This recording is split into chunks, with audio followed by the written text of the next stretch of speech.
কি করে বন্ধুরা সিঁড়িটা কেন করে আমি বুঝতে পারি না। সিঁড়িটা না করলে কি তিনতলা উপরে ওঠা যায় না? হ্যাঁ, তুমি কি বলছো বন্ধু? খেপা আছে ওটা নাকি সেটা না করলে কোন দিকে উঠবে? তোমার পেটে হয়তো মিস্ত্রি নেই, আমি এবারে তোমার থেকে আমার নলেজ বেশি আছে। তুমি যদি মানে অতই জানো না তো তুমি ছাবো, আমি লেবার খাচ্ছি, তুমি ছাবো, তাহলে এসো বুঝতে পারবে কত ধানের কত চাল। দাও দাও মারা, আমি ছেপে দেখাই সব মা আমার পেটে হয়তো মিস্ত্রি নিয়ে কাজ হয়নি, কাজ করলে তোমার গরম ঠান্ডা কেমন লাগছে? কাজ করতে পারো না। কেমন লাগছে? ভালো লাগছে।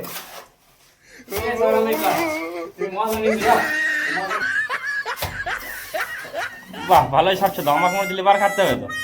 আমি আজকে মিস্ত্রি, ঠিক আছে, স্যামটা দেখুন দিলাম, আজকে দিনটা তুমি লিভার খাটো, আমি আজকে মিস্ত্রি, কাল থেকে আপনি লিভার খাটবো, ঠিক আছে, কালকে আমার না দেখাই তো বুঝলো না লিভার, আজকে তো যেন আমার পেটে মাথায় মিস্ত্রি দিব সিধা যেখানে। তাহলে লেবারদের কাছে আজকাল মিস্ত্রিকে কথা শুনতে হচ্ছে, এইসব কাজের জন্য হচ্ছে আমি বুঝতে পারছি না গো।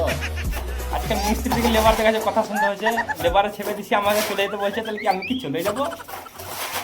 আমার ছোট্ট ছোট্ট নুনু নুনু 3-4টে ছেলে আছে, কে কি খাবে ও? সব ঠিক করে চলে যা, লিভার করে কাজ দিই। বেশ ঠিক আছে, আমি তাহলে বালি বইগা।